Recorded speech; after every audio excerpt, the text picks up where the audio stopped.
Congratulations to Joey Logano, crew chief Adam Stevens, and Joe Gibbs Racing. Joey, certainly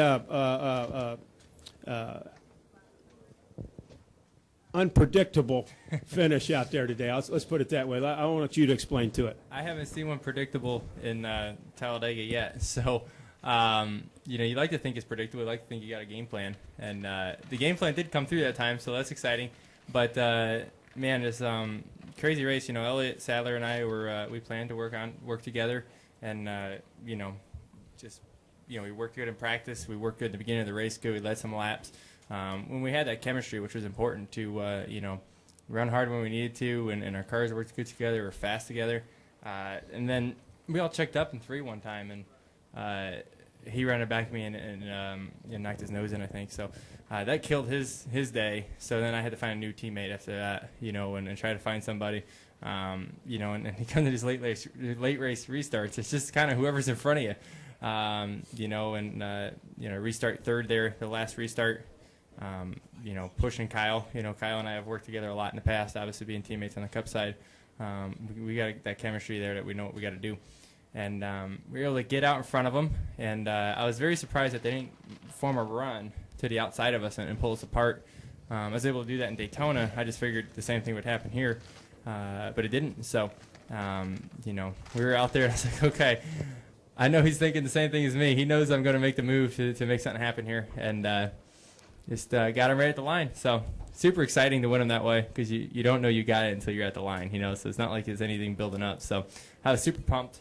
I hope Eric McClure is okay.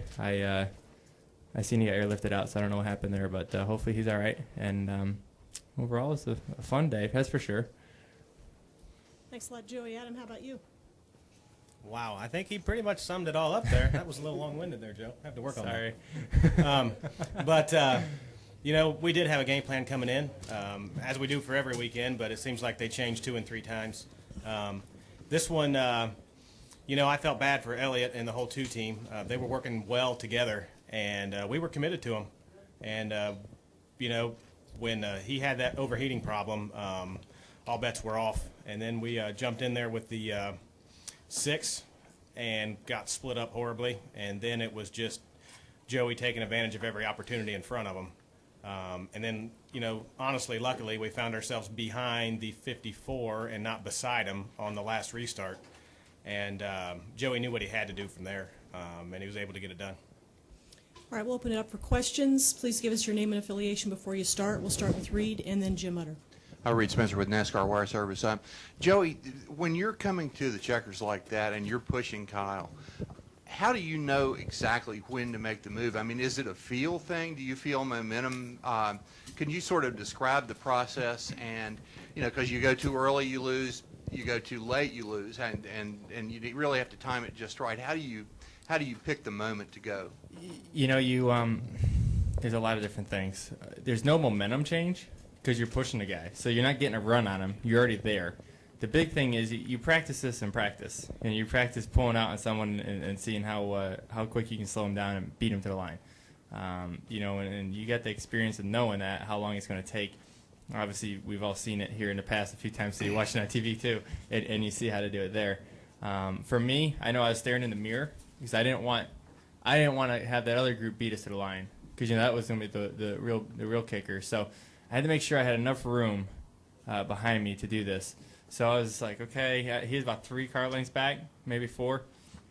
I was like, okay, and you know how much you're going to slow down when you make the move. So you got to do it late enough. And to be honest with you, I did it, and I was like, oh my God, too early. And I looked up in the mirror, I was like, oh, maybe I'll be all right. And then we won the race. So that was, I was super. I was telling Adam, I said you'd laugh if I had in-car camera in there because I was going crazy. So a lot of fun.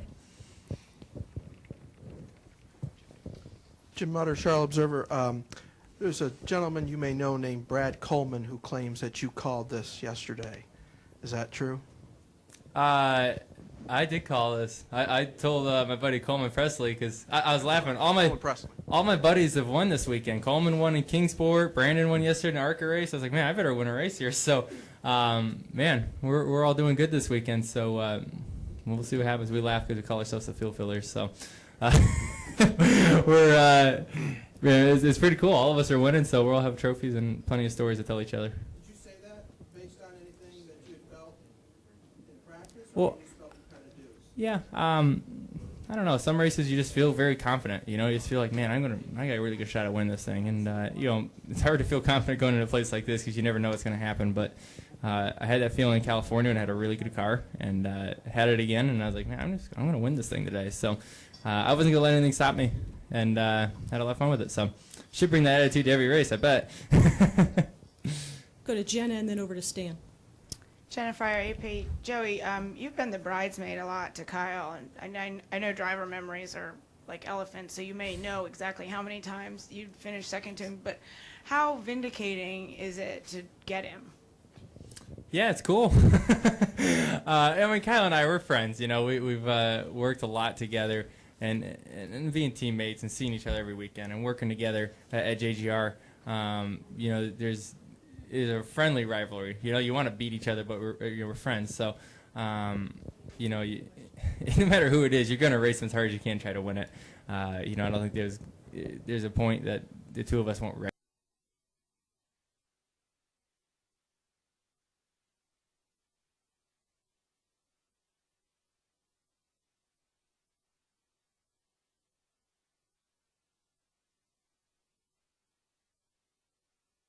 each other to win the race. 3, because they all wrecked behind me, but they actually got the checkered flag and go all the way to the line, and then you can make that last late race move for the win. Stan Creekmore with RPMtonight.com. Adam, this is for you. You told us already how you felt very comfortable that Joey knew exactly what to do over those last 2 laps to get the win. But as you're watching the 4th turn and then they're coming through the curve on the front stretch, in the back of your mind, are you saying, now? You know, are you the least bit thinking about it? You know, I don't know how this is going to sound, but as a crew chief at these restrictor plate races, you really detach yourself from the intimate details of what's going on the racetrack. You can't live and die by every decision they make, and you can't possibly know everything that's in their mind when they do what they do. And so many things can happen that are completely out of their control that, you know, you put the best car out there you can, you have the best race strategy you can, and you do whatever you can do to give them the best shot, and then you let them handle it. And whatever they bring you back is what you got. And I felt relaxed and comfortable, excited, because I knew we had a chance. And I was like Joey saying, no caution, no caution. But, you know, as it's going and at the end of the day, at these restrictor plate races, you really have to be okay with what comes out, because there's really nothing you can do about it. Bob? Bob Hocker, Sporting News. Joey, what did you see on the wreck, you know, before, on the red flag wreck? I have no idea what I've seen. I just pushing 43, and they were pushing in front of us. 43 started to go down the center, so I was like, okay. Well, I was thinking we'd stay behind and push the other group ahead, but you know, when you're the pusher, you're just that late in the race. You're just going wherever the guy in front of you goes. So he's going to the center. I was like, okay, we'll kind of build a hole here, and we'll get right through here. And you know, we had to get past those 2 groups in front of us to have a shot at it here. So you know, we kept pushing, and all of a sudden, he must have. I guess he got into the 33. I don't really know. And then when he hit the 33, I think it hit his nose, and it sent him spinning too. So they both I just saw 2 cars spin out in front of me. I don't know what happened from there. I haven't seen a replay of it yet, but I heard Eric's, you know, got airlifted out of here. So, you know, thoughts and prayers are for him right now.